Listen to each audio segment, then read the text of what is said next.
Car निशिदाज मसालेमध्ये आज घेऊन आली आहे चहाचा मसाला. चहाचा मसाला हा चहाचा स्वाद वाढवणारा तसेच सर्दी खोकल्यावर रामबाण उपाय. चहा प्रेमींसाठी हा मसाला वापरून चहा कसा लज्जतदार होतो ते आपण पाहूयात. तर चहा त्यासाठी लागणारं साहित्य पाहूयात. तर ही घेतलेली आहे आपण सुंठपूड, हे 2 चमचे. हे आहे गुलाबाच्या सुकलेल्या पाकळ्या 2 चमचे. हे अगदी छोटा चमचा घेतलेला आहे जायफळ पूड. ही आहे 1 इंच दालचिनी. मिरी छोटा चमचा घेतलेला आहे. हे आहे चक्रीफूल 2. मसाला वेलची घेतलेली आहे 2. 7 ते 8 लवंगा आहेत.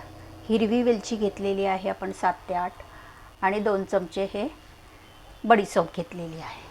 तर हे सर्व मसाले आपण मंद आचेवर छानपैकी खरपूस भाजून घेणार आहोत. कढई तापलेली आहे. आता आपण हे अख्खे मसाले पूर्ण त्याच्यामध्ये घालून मंद आचेवर 2 मिनिटं भाजून घ्यायचे आहेत आपल्याला. छानपैकी खरपूस भाजायचे आहेत.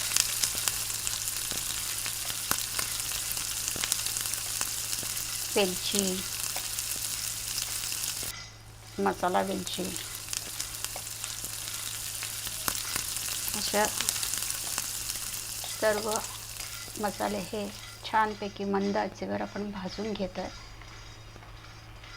आणि सुंठ पावडर, गुलाबाच्या पाकळ्या सुकलेल्या, जायफळ पूड ही आपण मिक्सरमध्ये नंतर मिक्स करणार आहोत. आता आपण शेवटला हे बडीशेप टाकणार आहोत. चांगलं हे भाजल्यानंतर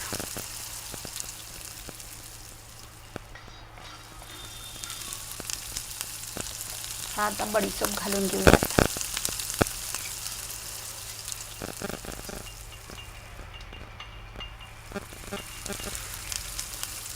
छानपैकी भाजलेला आहे आणि अगदी 2च मिनटं भाजून झाल्यानंतर गॅस बंद करायचा आहे. गॅस बंद केलेला आहे. भाजून थंड झाल्यावर हे आपण मसाले आता मिक्सरमध्ये घालून घेणार आहोत.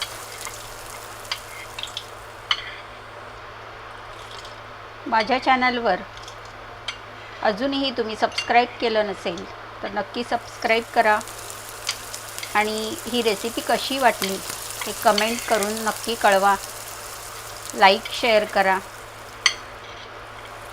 आता याच्यामध्ये आपण ही सुंठपूड घालणार आहोत.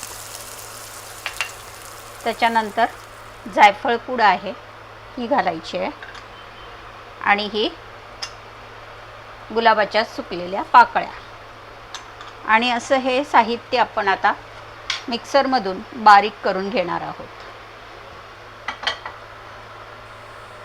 असं हे सर्व जिन्नस आपण बारीक करून घेतलेला आहे आणि असा हा चहाचा मसाला आपला तयार झालेला आहे. मस्त अशी चहाला उकळी आलेली आहे आणि आपण आता हा चहाचा बनवलेला ताजा मसाला घालणार आहोत आणि छान उकळून चहा तयार बनवणार. असा आपण चहाचा मसाला बरणीत भरून ठेवायचा आहे.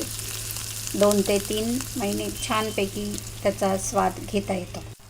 मस्तपैकी असा चहा आपला तयार झालेला आहे. चहाचा मसाला वापरून आणि असा संध्याकाळचा सकाळचा मस्तपैकी चहा. मस्त खा, स्वस्थ राहा.